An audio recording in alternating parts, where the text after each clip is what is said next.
Praise praise ఎన్ని lessons ఉన్నామా? 4 lessons. First lesson పేరు ఏం పేరు? దేవుని రాజా.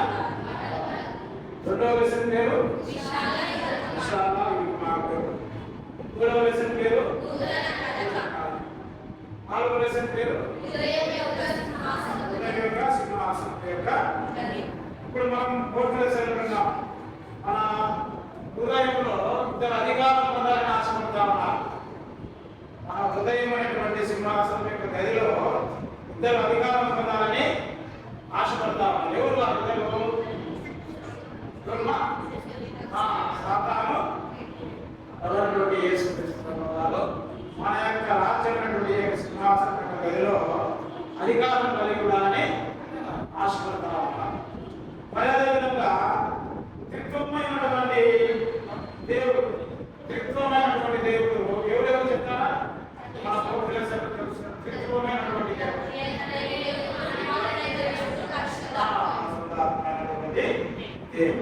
అదేవిధంగా మనము ఏం చేస్తామన్నాడు అపోస్తలుడు పౌలు? తన శరీరంలో ఉన్నటువంటి ఏమి ఆ యొక్క కోరికలను దిగదేవాన్ని ఏం చేస్తున్నాడు? శరీరం పైన ఆత్మ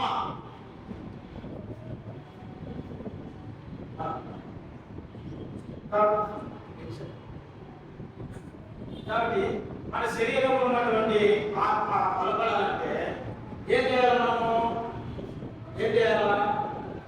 మన శరీరంలో ఉన్నటువంటి ఆత్మ బలపడాలంటే ఏం చేయాలా? మన శరీరంలో ఉన్నటువంటి మనం నేర్చుకున్నాం, నేర్చుకున్నాం. మన శరీరంలో ఉన్నటువంటి కోరికలను అపోస్తలుడు ఏం చేసుకొచ్చినాడు? చంపుకుంటూ వచ్చినాడు. శరీరం పైన ఆత్మ విజయం పొందుతూ రావాలంటే మన శరీరంలో ఉన్నటువంటి కోరికలను ఏం చేయాలి? మనము చంపుకోవాలి. నల్లగొట్టుకుంటున్నానని చెప్తూ వచ్చినాడు అపోస్తలుడు. కాబట్టి అప్పుడే మన శరీరం పైన ఏం కలుగుతుంది? ఆత్మకు విజయము పొందుతుంది. ఈ దినం మన యొక్క భాగం 5వ లెసన్ జయించు విశ్వాసం. ఈ దినం మన యొక్క లెసన్ ఏం పేరు? జయించు విశ్వాసం. మనం మన యొక్క శరీరాన్ని నలగొట్టుకుంటూ మన శరీరంలో వస్తున్నటువంటి కోరికలను వాటిని ఎప్పుడైతే చంపివేస్తూ వస్తామో అప్పుడు మన యొక్క శరీరం పైన ఆత్మ అనేది విజయం పొందుతూ వస్తుంది. కాబట్టి ఈ దినాన మన యొక్క లెసన్ జయించు విశ్వాసం. విశ్వాసం అనగా విశ్వాసం అంటే విశ్వాసం అనగా విశ్వాసం ఎక్కడ కలుగుతుంది? మనకు నమ్మిక ద్వారా కదా. విశ్వాసం అనేది మనకు నమ్మిక ద్వారా కలుగుతుంది. విశ్వాసం అనగా నిరీక్షింపబడు వారి యొక్క నిజ స్వరూపమును అదృశ్యమైన వారి ఉన్నవి అని రుజువులై అదృశ్యమైనవి ఉన్నవి అని రుజువులై ఉన్నది విశ్వాసం అనగా. కాబట్టి ఈ దినాన మన యొక్క లెసన్ జయించు విశ్వాసము. ఈ యొక్క జయించే విశ్వాసము అంటే జయ జీవితం ఎప్పుడు మనం కలిగి ఉంటాం? జయ జీవితం ఎప్పుడు కలిగి ఉంటాం? ప్రార్థన ద్వారా జయ జీవిత విశ్వాసంలో మనం బలపడేటువంటి వారుగా ఉంటాం. మొట్టమొదటిగా మనం ఏం చేస్తున్నాం? మొట్టమొదటిగా మనం మన యొక్క పాపంలో ఒప్పుకోవాలంటే ఏం చేస్తున్నాం? మనము మొట్టమొదటిగా కన్ఫెషన్ పాపంలో ఒప్పుకుంటాం. మళ్ళా బిలీవ్ నమ్ముతాం. తర్వాత చదువుతాం. కాబట్టి ఈ విధంగా ఎప్పుడైతే ఏబిసి అనేటువంటి అడుగులను మనం ప్రాథమికంగా మన యొక్క అడుగులు అన్నమాట. ఎప్పుడైతే పాపములు ఒప్పుకున్న తర్వాత ఏం చేయాలి? మనము బిలీవ్. ఎప్పుడైతే నమ్ముతామో అప్పుడు మనం విశ్వాసం ద్వారా ముందుకు పోయేదానికి అవకాశం ఎక్కువగా ఉంటుంది. కాబట్టి ఈ దినాలు మనము అపోస్తలుడు పౌలు గలతీ 2:20 చూడండిమా.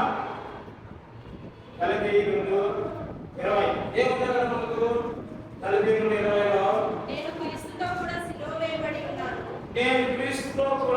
వేయబడి ఉన్నాను. ఇకను జీవించువాడను నేను కాను, క్రీస్తే నాయందు జీవించుచున్నాడు. నేను ఇప్పుడు శరీరమందు జీవించుచున్న జీవితము నన్ను నన్ను ప్రేమించి నా కొరకు తను తాను అప్పగించుకొనిన దేవుని కుమారుని యందలి విశ్వాసం వల్ల జీవించుచున్నాను. నేను క్రీస్తుతో కూడా సిలువ వేయబడి ఉన్నాను. నేను అనగా అంటే నేను అపోస్తలుడైన పౌలు జీవితంలో ఏముంది? నేను అన్నటువంటి స్వభావం కలిగి ఉన్నటువంటి వాడుగా ఉన్నాను. కాబట్టి నేను అంటే ఎప్పుడైతే ఇవన్నీ కూడా మనలో లేకుండా ఉంటాయో అప్పుడు మనము దేవుని యొక్క పోలిక చొప్పున జీవించేటువంటి వారుగా ముందుకు వస్తాం. అంటే ప్రతి వ్యక్తిలో ఏముంది? మన అందరిలో ఉందని కదా అయ్యేటువంటి నేనంటే ఏమనుకుంటున్నాను? ప్రజలకు వేస్తాను కదా, నేనంటే ఏమనుకుంటున్నాను? నన్ను చాలా నువ్వు తక్కువ అంచనా వేస్తావు, నా కథ నేను చూపిస్తాను అని మనం ఉంటాం కదా కాలేజీలో కానీ ఎక్కడైనా కానీ. అదేవిధంగా అపోస్తలుడైన పౌలు కూడా అతనిలో ఏముంది? నేను అనేటువంటి స్వభావం ఉంది. నేను అనేటువంటి స్వభావం. ఆ నేను అనేటువంటిది ఏంటి? స్వార్థపరత్వం. అంటే పాత ప్రాచీన పురుషుడు ఏమి అంటే ప్రాచీన పురుషుడు అంటే ఎవరు? శరీరం అనేది నేను అనేది నేను క్రీస్తుతో కూడా సిలువ వేయబడి ఉన్నాను. కాబట్టి మనము ఉన్నటువంటి యేసుక్రీస్తు వారిలో మనం ఆత్మీయంగా జయ జీవితం కలిగి ముందుకు సాగిపోవాలంటే ఈ యొక్క సిలువ వేయబడి ఉన్నాను నేను అనేటువంటి స్వభావాన్ని ఏం చేసుకొచ్చినాను? అపోస్తలుడైన పౌలు సిలువ వేస్తూ వచ్చినాడు. అపోస్తలుడైన పౌలు నేను అనేటువంటి స్వభావం కలిగి ఉన్న పాత పురుషుని మేకులతో ఏం చేసినాడు? సిలువకు కొట్టినాడు. ఇంకా ఏముంది అతను? పాత పురుషుడు, మళ్ళా స్వార్థపరుడు అన్నింటిలో నేనే ముందుండాలా అని అనుకునేటువంటి. కాబట్టి ఇవన్నీ కలిగినటువంటి యొక్క నేను క్రీస్తుతో కూడా సిలువ వేయబడి ఉన్నాను అని ఆయన తన యొక్క నేను అనేటువంటి స్వభావాన్ని ఈ యొక్క సిలువకు మేకులతో కొట్టినాడు. స్వార్థపరుడు అనేటువంటి ఆ యొక్క వ్యక్తిత్వాన్ని కూడా, స్వార్థపరత్వం అనేటువంటి వ్యక్తిత్వాన్ని కూడా ఈ యొక్క సిలువకు మేకులతో కొట్టుతూ వచ్చిన. ఇంకా అతనిలో ఉన్నటువంటి ఇంకొక స్వనీతి మనకి పిక్చర్స్ లేవు. స్వనీతిలో ఏం చేస్తూ వచ్చిన అపోస్తలుడైన పౌలు సమాధి చేస్తూ వచ్చిన. సమాధి చేయడం అంటే పాతి పెట్టడం. కానీ నేను కూడా యేసుక్రీస్తు వారి ద్వారా మన పాపములు ఒప్పుకున్న తర్వాత మన జీవిత యాత్రలో విశ్వాసంతో ముందుకు సాగుతూ రావడానికి వచ్చినటువంటి సందర్భంలో మనలో ఉన్నటువంటి పాత పురుషుడు, మనలో ఉన్నటువంటి స్వార్థ బలతత్వము, మనలో ఉన్నటువంటి స్వనీతి, ఇవన్నీ కూడా ఏం చేయాలి? మనము సిలువ వేయబడి వస్తూ వచ్చినాడు. అదేవిధంగా స్వనీతి అనేటువంటి కార్యాన్ని కూడా ఆయన సమాధి చేస్తూ వచ్చినాడు. ఆ విధంగా సమాధి చేస్తూ వచ్చినటువంటి తర్వాత ఇక్కడ మైనస్ యొక్క శిలువలో నేను క్రీస్తుతో కూడా సిలువ వేయబడి ఉన్నాను. ఇక నేను జీవించేవాడను నేను కాదు, క్రీస్తే నాయను జీవించును. ఇక జీవించేటువంటి జీవితము నన్ను ప్రేమించి నా కొరకు తను తాను అప్పగించుకున్న దేవుని కుమారుని విశ్వాసం వలన నేను జీవించుచున్నాను. కాబట్టి మొట్టమొదటిగా అయ్యనటువంటి స్వభావాన్ని మనలో తీసివేసుకోవాలి. ఇదే అపోస్తలుడైన పౌలు ఏం చేసి వచ్చినాడు? తానున్నటువంటి పాప పురుషుడు, పాప స్వభావం అంటే ధర్మశాస్త్రం పెట్టని స్వనీతి, అదేవిధంగా కూర్చొని ఇక ధర్మశాస్త్రాన్ని అభజిస్తూ వచ్చినాడు. ఇక్కడ అనేకమైనటువంటి తన యొక్క సొంత కార్యాలను అతను తనలో ఉన్నటువంటి భావాలను వెళ్ళకపరుస్తూ వచ్చినాడు. అవన్నీ కూడా నేరుగా అనుకొని భావిస్తూ వచ్చినాడు. అయితే అవన్నీ ఏం చేస్తూ వచ్చినాడు? అక్కడ సిలువ వేస్తూ వచ్చినాడు. సిలువ వేస్తూ వచ్చిన తర్వాత ఇక్కడ ఏం చేస్తూ వచ్చాడు? మా మాటలు పెరిగాయి వల్ల. అంటే ఇప్పుడు ఇది ఏ ఆధారం ఏర్పడింది? ఏ ఆధారం ఏర్పడింది? అయ్యి అనేది పెట్టినాం, నాడు అనేది పెట్టినాం. అప్పుడు ఏమైంది? సిలువ. ఇక జీవించేది నేను కాదు, క్రీస్తే నా యందు జీవిస్తున్నాడు. కాబట్టి నా అపోస్తలుడైన పౌలు ముందుగా పాప స్వభావం కలిగినట్టున్నారు. అదేవిధంగా స్వార్థత్వం కలిగినట్టున్నారు. అదేవిధంగా తనలో ఉన్నటువంటి స్వనీతి కూడా సమాధి చేయబడి వచ్చినారు. ఇక జీవించేది నేను కాదు, క్రీస్తే నా యందు జీవించుచున్నాడు. క్రీస్తే నా యందు జీవించుచున్నాడంటే ఇప్పుడు మన శరీరం ఉంది, మన శరీరంలో ఉన్నటువంటి పక్షిగాలు ట్రైన్లో పోతాడు. ట్రైన్లో పోయేటప్పుడు కొంతమంది వ్యక్తులు చేయమన్నా కూర్చున్నామా రా ఆడుకుందామన్నా, అప్పుడు ఏం చేసి వచ్చినామంటే ఆయన ఈ చేతులు నా మీద దేవుడికి అని అన్నారు, దేవుని అన్నాడు. జీవించేది నేను కాదు, క్రీస్తే నాయకుడు జీవిస్తున్నాడంటే అపోస్తులైనటువంటి పౌలు యొక్క జీవితంలో ఉన్నటువంటి పాప స్వభావము, అదేవిధంగా స్వనీతి, స్వాతంత్రం ఇవన్నీ కూడా సెలవుకు మేలు కొడుతూ వచ్చినాడు. అదేవిధంగా స్వనీతిని సమాధి చేస్తూ వచ్చినాడు. అదేవిధంగా ఇక జీవించేది నేను కాదు, నాలో ఉన్నటువంటి నా పాదములు, నా చేతులు, నా కళ్ళు ఇవన్నీ కూడా దేవునివి, దేవునివి. ఇవన్నీ కూడా దేవుడికి నేను ఇచ్చుకున్నాను. కాబట్టి నాలో ఒకప్పుడు ఏమున్నారు, పాప స్వభావం అనేది ఉన్నది. ఇప్పుడు ఎవరు జీవిస్తూ ఉన్నారు నాలో? క్రీస్తే నా యందు జీవించుచున్నాడు. కాబట్టి ఒకప్పుడు పాపములకు అవయవమైనటువంటి నా యొక్క శరీరంలో ఉన్నటువంటి అవయవాన్ని కూడా ఒకప్పుడు పాపములకు నేను అప్పగించబడి పాపంలో జీవిస్తాను. అయితే ఇప్పుడు నేను జీవించేది నేను కాదు, క్రీస్తే నా యందు జీవిస్తున్నాను. అంతేకాదు ఇంకా ఎవరు జీవిస్తున్నారు? పరిశుద్ధాత్మ దేవుడు నాలో ఆయన అది చెప్పడం ద్వారా ఇంకా అంతేకాకుండా ఆయన ఏం చేస్తూ వచ్చినాడు, ఇక జీవించేది నేను కాదు, ఈ మీద క్రీస్తే నాయన జీవించడం, నన్ను ప్రేమించి నా కొరకు తను తాను అప్పగించుకున్న దేవుని కుమారుని యొక్క విశ్వాసం వలన కాబట్టి జీవించేటువంటి జీవితము మన యొక్క జీవితంలో దేవుని కుమారుని యొక్క విశ్వాసం వలన మనం జీవించాలని ఈ దినాల సందర్భంగా ఇప్పుడు ఒకవేళ ఇప్పుడు మన విశ్వాసం అనగా ఇక్కడ నేను ఉన్నాను, కొంత దూరం వెళ్ళాలా లేదా ఒక ప్రయాణం చేయాలని, ఆ ప్రయాణం చేయాలంటే ఏం చేస్తాం మనము? అట్లే ఉంటే మనం ఆ ప్రయాణాన్ని గమ్యం చేరుకోగలమా? లేదా ఇక్కడ నుండి నేను కడప బస్ స్టాండ్కి పోవాలా, లేదా బస్ స్టాండ్కి లేదా బస్ స్టాండ్కి పోవాలా? అప్పుడు పోవాల్సినప్పుడు ఏం చేయాలి? నేను ఇక్కడికంటే ఆటోకి వెళ్ళకపోతే ఇక్కడ నడవకపోతే ఇక్కడ నుండి నేను చేరుకుంటానా? చేరలేదు. కాబట్టి మనం ఏం చేయాలా? విశ్వాసం అనేది యాత్రలో ముందుకు మనము ప్రారంభించాలి. ఒక అడుగుతో ప్రారంభిస్తాము. మనకు అడుగులను మొట్టమొదటి ఒక అడుగుతో ప్రారంభిస్తాం. అదే ప్రారంభిస్తే ఏం చేస్తాం? కొన్ని మళ్ళీ మనము గమ్యస్థానాన్ని మనం చేరుకోవాలి. అదేవిధంగా ఆత్మీయ జీవితంలో విశ్వాసంతో ముఖ్యంగా మన ప్రార్థనా జీవితం జయించేటువంటి విశ్వాసాన్ని కలిగి ఉండాలంటే ఏం కలిగి ఉండాలి? మనము ఏం కలిగి ఉండాలమ్మా? ప్రార్థనా జీవితం కలిగి ఉండాలి. చూడండి, ప్రార్థనా జీవితం ఎందుకు కలిగి ఉంటాం మనము? మార్పు రాసిన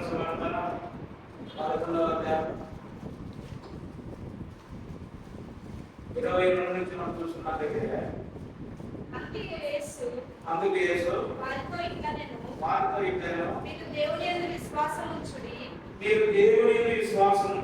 ఎవడైనను ఈ కొండను చూచి నీవు ఎత్తబడి సముద్రంలో పడవేయబడుమని చెప్పి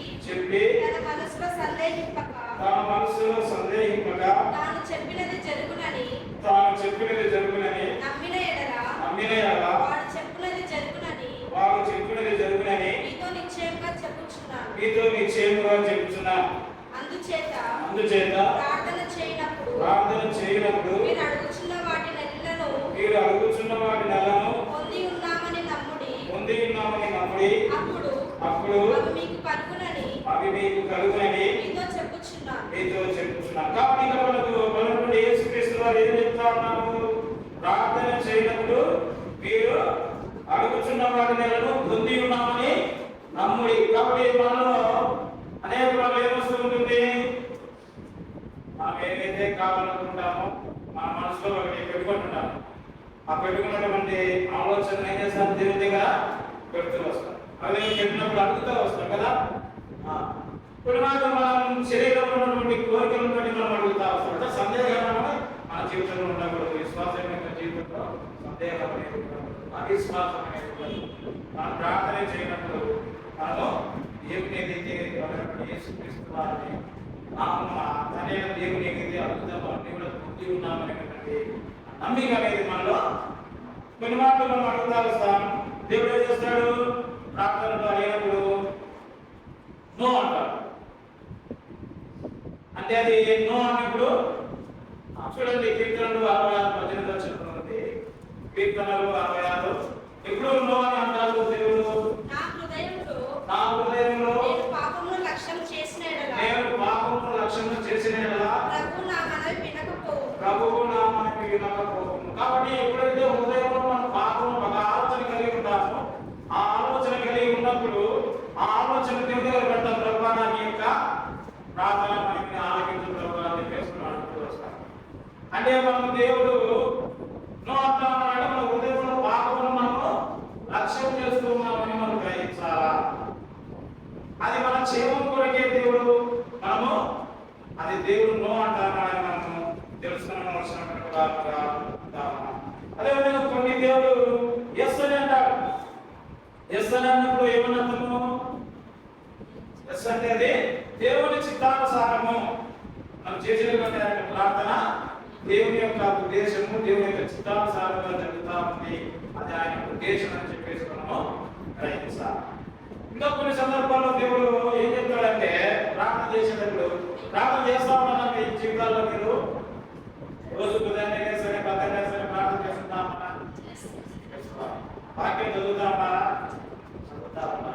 కాబట్టి ఏదైతే మన సొంతంగా మన ఇష్టానుసారంగా మనం ఏది కూడా మనం అనుకూలంగా దేవుని యొక్క పాదాలను మోదాల మీద గురించి ప్రార్థన చేసుకొచ్చినప్పుడు దేవుడి చేయడం జవాబు మనం స్వీకరించి దాని ప్రకారంగా ముందుకు సాగి వెళ్ళినట్లయితే అది మన యొక్క ఆత్మీయ జీవితాలు కలిగేదిగా. కొన్ని సందర్భాల్లో వెయిట్ అంటాడు దేవుడు. అంటే అది దేవునికి ఉద్దేశంలో ఉంది. అది అంటే వెయిట్ చేయాలంటాడు. దానివల్ల కూడా మనం ఏం చేయాలా? ప్రార్థన అనేది విశ్వాస యొక్క జీవితంలో ప్రార్థన శోధనలు జయించాలంటే ఏ కాలం మొట్టమొదటిగా ప్రార్థన అనేది. మరి శోధనలు జయించాలన్నా జీవితంలో మనం ఉన్నత స్థితికాలకు వెళ్ళాలన్నా అనుకున్నటానికి గమ్యాలకు చేరుకోవాలన్నా మనం మొట్టమొదటిగా నేర్చుకోవాల్సింది విశ్వాసమైన జీవితంలో ప్రార్థన అనేది. ప్రార్థన అయితే ఎప్పుడైతే కలిగి ఉంటాం ప్రార్థన చేస్తూ రావడం ద్వారా దేవుడు మన యొక్క జీవితంలో ఆయన యొక్క ఉద్దేశాలు ఆయన యొక్క చిత్తాన్ని మనకు తెలియజేస్తూ మనం ముందుకు నడిపించేటువంటి వారుగా. కాబట్టి ఈ విధంగా సాగిపోతున్నటువంటి యొక్క పరిస్థితులలో విశ్వాస యొక్క జీవితంలో కొన్ని ఏమొస్తా ఉంటాయి? మనం వెళ్ళేటువంటి ఆత్మీయ జీవితంలో అంత సాధ్యంగా జరిగిపోతా ఉంటే మనకి ఏమనిపిస్తుంది? ఏముంది కదా. కొన్ని మాటలు ఇప్పుడు మనం సైకిల్ నేర్చుకుంటామా, సైకిల్ నేర్చుకునేటప్పుడు సైకిల్ ఎక్కుతానే గంటలు మనం చక్కగలుగుతామా, బ్యాలెన్స్ వెనకగలుగుతామా, పడతామా? చిన్నపిల్లలు అట్లే కదా. అనేక ఒడుదుడుకులు అనేటువంటివి అనేకమైనటువంటి ఒడుదుడుకులు అనేటువంటి మనకి జీవితాలు వస్తున్నాయి. ఆ ఒడుదుడుకులు అనేటువంటివి ఏంటంటే తర్వాత విశ్వాస యొక్క జీవితంలో ముందుకు సాగిపోతున్నటువంటి ఆ యొక్క సందర్భాల్లో అనేక రకాలైనటువంటి పర్వతాలు అనేటువంటివి అంటే అవి మన జీవితంలో అవసరం. వస్తున్న పౌరుల యొక్క జీవితంలో మన స్వయాన్ని అన్ని కూడా ఏం చేస్తూ వచ్చినాడు? శిలువకు కొట్టివేస్తూ వచ్చినాడు. జీవించేది నేను కాదు, దేవుడే నా యొక్క జీవిస్తున్నాడని చెప్తూ వచ్చినాడు. పరిశుద్ధాత్మ దేవుని యొక్క నడిపింపులో నేను ముందుకు నడుచుకుంటానని చెప్తూ వచ్చినాడు. ఆ విధంగా ప్రభువులకు తన హృదయాన్ని ఇచ్చిన తర్వాత విశ్వాస యాత్రలో జీవన మార్గంలో వెళ్ళకుంటాయి సందర్భంలో ఏమవలసినటువంటి మీ యొక్క జీవితాల్లో ప్రార్థన అనేది మనం ప్రభుపై నమ్మకం జీవించాలా, సందేహపడకుండా ఉండాలా. ఎప్పుడైతే సందేహపడకుండా ఉంటామో అప్పుడు మన యాత్రా జీవితంలో ముందుకు క్షేమకరంగా ముందుకు సాగబోయే వారంగా మళ్ళీ తిరిగి మనకు యాత్రలు ఏమిస్తాయి? పర్వతాలు అనేటువంటివి కూడా వస్తాయి.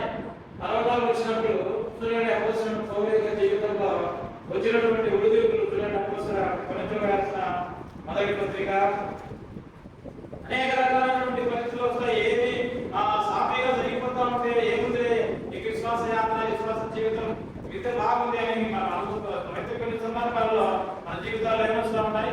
ఒడిదుడుకులు వస్తూ ఉంటాయి. మన జీవితాల్లో మనం పరీక్షలు మనం పేదరికంగా వస్తాం. కొన్ని జీవితాల్లో మనం తల్లిదండ్రులు వినకుండా మన చెప్పినటువంటి పరిస్థితులు నడుచుకోకపోవడం వల్ల అనేక రకాలైనటువంటి నష్టాలను మనం ఎదుర్కొనేటువంటి వారుగా ఉంటాం. చూడండి కొరింథీయులకు రాసిన మొదటి పత్రిక 11వ అధ్యాయం అపోస్తలుల పౌలు యొక్క జీవితంలో రెండవ పత్రిక 11వ అధ్యాయంలో అపోస్తలుల పౌలు తన యొక్క యాత్రా జీవితంలో విశ్వాస యాత్రలో ముందుకు సాగుతూ వచ్చినప్పుడు అనేక రకాలైనటువంటి ఒడిదుడుకులు, అనేక రకాలైనటువంటి సమస్యలు తన యొక్క జీవితంలో ఎదుర్కొంటూ వచ్చినాడు. చూడండి, ఎకరాలు వచ్చినట్టు మనం చూస్తున్నట్లయితే యూదుల చేత 5 మార్లు ఒకటి తక్కువ 40 దెబ్బలు తిని, ముమ్మారు వృద్ధములతో కొట్టబడి తిని,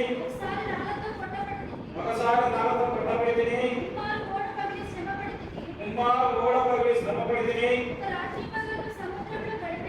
ఒక రాత్రి పగలు సముద్రంలో గడిపి తిని, అనేక పర్యాయములు ప్రయాణములలోను మధురమైన ఆపదలలోను దొంగలమైన ఆపదలలోను మా స్వజనులమైన ఆపదలలోను అన్యజనులమైన ఆపదలలోను పట్టణములు ఆపదలలోను అరణ్యములు ఆపదలలోను సముద్రంలో ఆపదలలోను కపట సహోదరులైన ఆపదలలోను ఉండి, కాబట్టి ప్రయాసంతోను కష్టములతోను తరచుగా జాగ్రత్తలతోను ఆకలితోను తరచుగా ఉపవాసములతోను చెప్పవలసినవి అనేకంలో విశ్వాస యాత్రలో పౌలు యొక్క జీవితంలో ఈ విధమైన పరిస్థితులు కూడా వెళుతూ వచ్చిన. అయితే ఈ విధమైన పరిస్థితుల్లో వచ్చినప్పుడు మనం విశ్వాసం తిరిగిపోవాలన్నా విశ్వాసం ఉండకూడదు. కాబట్టి ముందుగా సాగిపోతున్నా దేవుని కొరకు ముందుకే మనకు సాగిపోతున్నా. అయితే వీటన్నిటిలో మనం ఏం చేయాలా? ప్రార్థన అనేది కలిగి ఉండాలి. కాబట్టి ఈ యొక్క పరిస్థితుల్లో ఉన్న విడుదల విషయంలో అపోస్తలుడైన పౌలు అనేక రకాలైనటువంటి ఆపదలు గుండా ఆయన వెళుతూ వచ్చినాడు. కాబట్టి ఈ నా జీవితంలో ఆత్మీయ జీవితంలో వచ్చేటువంటి ఏమైనా విడలారా వచ్చేటువంటి సమస్యలు ఎన్నైనా రావచ్చు. ఆ సమస్యల్లో మనం ఏం చేస్తున్నామంటే దేవుని పైన ఆధారపడి ఇవన్నీ ఎవరు కల్పిస్తారు? మనకు ఎవరు కల్పిస్తారు? ఈ కష్టాలు ఎవరు కల్పిస్తారు? అమ్మాయి కల్పిస్తారు. ఆయా సమస్యలు వెళుతా వచ్చినప్పుడు లేదా కొన్నిమాటలు దేవుడే అనుమతిస్తాడు. మన విశ్వాస యాత్రలో స్థిరంగా ఉంటామా లేదా అని చెప్పేసి కొన్నిమాటలు దేవుడే అనుమతించవచ్చు. అయితే నా నామం భరించడానికి ఏర్పడుతున్నటువంటి సాధనమని ఎవరు చెప్తూ వచ్చినారు? అపోస్తలుడైన పౌలు గురించి దేవుడు చెప్తూ వచ్చినారు. ఇతరులు నా నామం అనేక రకాలైనటువంటి శ్రమలు అనుభవించాలా, నిందలు అనుభవించాలా, దెబ్బలు తినాలా, ఇతరులు నేను ఏర్పడుతున్నటువంటి సాధన అని చెప్పేసి పౌలు గురించి చెప్తూ వచ్చినారు. కాబట్టి మన యొక్క యాత్రా జీవితంలో మనకు వచ్చేటువంటి ఆ యొక్క ఒడిదుడుకులు అన్నింటిలో కూడా మనకి ఈ శోధనలు అన్ని కూడా జయించాలంటే మనకు ప్రార్థన చాలా అవసరం. ఈ జీవితంలో వచ్చేటువంటి ప్రతి శోధన పైన ఏ జీవితం కలిగి ఉండాలంటే విశ్వాస యాత్రలో ఏం చేయాలి? మీరు ప్రార్థన అనేది చాలా అవసరం. ప్రతి దానికి కూడా మనం ఏం చేయాలా? ప్రార్థన చేయాలి. ప్రతి విషయంలో ఏదైనా మనకు దేవుడు ఇచ్చినటువంటి ఆరోగ్యాన్ని కాబట్టి ఇక్కడ మనం చూసుకున్నట్టు అపోస్తలుడైన పౌలు చూడండి ఇంకా ఏం చెప్తా ఉంటారంటే అపోస్తలుల కార్యములు 27వ వచనంలో మనం చూసుకున్నట్టు ఇవన్నీ శ్రమలన్నింటిలో దేవుని కొరకు అతడు జీవించేటువంటి వాడుగా అపోస్తలుల కార్యములు 27వ వచనం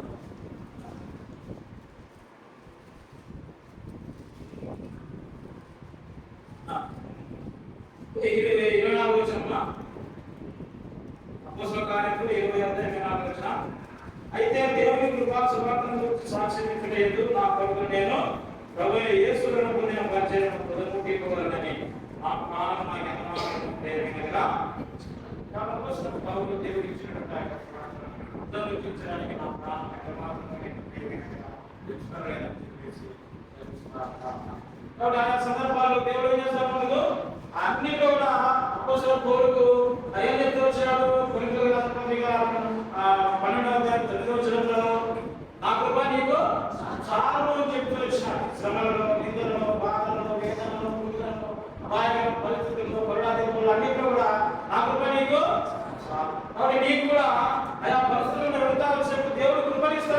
జయించడానికి ఆ విధంగా మన ముందుకు యాత్ర జీవితంలో విశ్వాస జీవితంలో ముందుకు సాగిపోవలసినటువంటి వారుగా ఉండాలి.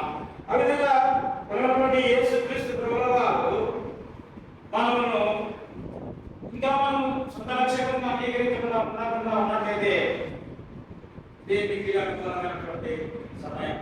ఏక సమయంలో మనం ఇంకా ఏదైనా మీ పాపను ఒప్పించబడకుండా ఉన్నట్లయితే విశ్వాస యాత్రలో ఆ విధంగా సాగిపోతా ఉన్నట్లయితే ఇదే మీకు అనుకూలమైనటువంటి సమయం. కాబట్టి యేసుక్రీస్తు అనే శిలువలో మానవుడు బలియాగం ఏర్పరిచినారు. మన పౌరులైనటువంటి రక్తాన్ని అపోస్తలుల పౌరులకు చిందించినా మనందరికీ కూడా చిందించినా అందరికీ కూడా ఏం చేసుకొచ్చినాడు ఆయన చిందిస్తూ వచ్చినాడు. అదేవిధంగా మనం ప్రారంభంలో చూసుకున్నట్టయితే ఇక్కడ కొంతమంది వ్యక్తి క్రికెట్ ఆడుతున్నారా ఆడుతూ ఉన్నారు. ఎప్పుడైనా క్రికెట్ ఆడతారు కదా, ఆడినప్పుడు ఏం చేస్తూ వచ్చాడంటే ఈ యొక్క జీన్ అనేటువంటి ఒక వ్యక్తి ఆడుతూ ఉన్నప్పుడు బాల్తో కొట్టినాడన్నమాట. బాల్తో కొట్టితే అది షార్టీకి తగులుతూ వచ్చింది. బ్యాట్తో బాల్ కొడుతూ వచ్చినప్పుడు ఆ షార్టీ అనేటువంటి పిల్లవానికి తగులుతూ వస్తారు. బాల్ తగిలినప్పుడు మనకి క్రికెట్ బాల్ ఎక్కుతుంది కదా, చాలా కఠినంగా ఉంటుంది. ఎప్పుడైతే తగులుతుందో దెబ్బ తగులుతుంది. ఆ దెబ్బ దగ్గర ఏం చేసినాడు వీళ్ళందరూ కూడా పెట్టి చీను షార్టీ వీళ్ళందరూ కూడా ఇవన్నీ ప్రభు చేత రక్షణ పొందినటువంటి వారు. అప్పుడు ఏం చేసి వచ్చారంటే దెబ్బ తగిలినటువంటి ఆయన సాధ్యం బట్టి ప్రార్థన చేస్తూ వచ్చిన మీరు కూడా ప్రతి విషయాన్ని కూడా ప్రార్థన చేయాలి. ప్రార్థన అనేది మన యొక్క జీవితంలో చాలా ఆయుధం, బలమైనటువంటి ఆయుధం. ఎప్పుడైతే ప్రార్థన మన పరిస్థితులు విశ్వాసాలు ముందుకు సాగేయాలంటే ప్రార్థన అనేది మనకు చాలా ప్రార్థన చేసుకొచ్చాడు. ఆ అమ్మాయి రక్షణ అమ్మాయి బాగా తగిలింది. తర్వాత అంతా కూడా పెద్దగా బాగా వచ్చింది. అప్పుడు ఏం చేయాలో అర్థం కాలేదు. అందరూ కూడా ఏం చేసుకొచ్చినారు, ప్రభావానికి ఏదో ప్రభావం పెట్టినాము, బాధ పెట్టినప్పుడు సారీ తగిలింది. ఆ అమ్మాయిని కాపాడుకోవాలి అందరూ కూడా ప్రార్థన చేసుకొచ్చినారు. భోజనానికి ముందు మనం ఏం చేయాలా? ప్రార్థన చేయాలి. భోజనానికి ముందు మనం ప్రార్థన చేయాలి. అదేవిధంగా ఇంకా మనం రోజు బయలుదేరి ఏం చేయాలా? కాలేజీ వెళ్ళేటప్పుడు ప్రార్థన చేసుకోవాలి. వచ్చిన తర్వాత కాలేజీకి వచ్చేటప్పుడు ఏం చేయాలా? మళ్ళా ప్రార్థన చేసుకోవాలి. పడుకునే ముందు ఏం చేయాలా? ప్రార్థన చేసుకోవాలి. అన్నిటికీ మనం ప్రార్థనే. విశ్వాస యాత్రలో మనం ముందుకు సాగి వెళ్ళాలంటే అన్నిటికీ కూడా ప్రార్థన అనేది చాలా ముఖ్యం. ఎగ్జామ్ వెళ్ళేటప్పుడు ఏం చేయాలి? రాసే ముందు ఏ ముందు చేసుకోవాలా? పెట్టుబడి రాసే ముందు అందులో అన్ని మంచి బాగా తెలుసుకునే వాళ్ళమా, తెలిసినటువంటి వాళ్ళమా మర్చిపోయాం. వాటికి దేవుడే మనకు జ్ఞాపశక్తి ఇచ్చి దేవుడు మనకు మంచిగా రాసేదానికి ఆటేస్తారు. అన్నింటినీ కూడా ఆట ఈ దెబ్బ తగిలింది, ఆ స్థాయికి దెబ్బ తగిలింది, ప్రాణాత్మక పరిస్థితి వచ్చింది. అయితే అందరూ చూసి ప్రార్థన చేయడం ద్వారా అబాధ దేవుడు ఏం చేసుకొచ్చినాడు కాబట్టి మన యొక్క జీవితంలో విశ్వాస యాత్రలు జయించడానికి మనం ఆయా పరిస్థితులన్నింటినీ స్వరంలోకి జయించడానికి కావాల్సిన మనకు జయ జీవితం కావాల్సిన ప్రార్థన అనేది చాలా ముఖ్యం. ఆ విధంగా ప్రార్థన జీవితంలో రాత్రి జీవితం అందరూ ముందుకు సాగడానికి సహాయం చేయడం ప్రార్థన చేస్తున్నాం. వెళ్ళినటువంటి మా ఇద్దరి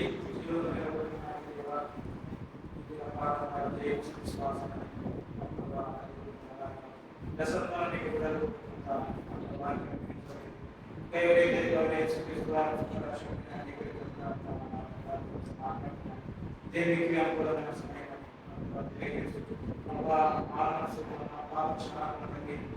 సాయికానికి అంగీకరించడానికి డిస్కషన్ సహాయం స్థితించి ప్రార్థించి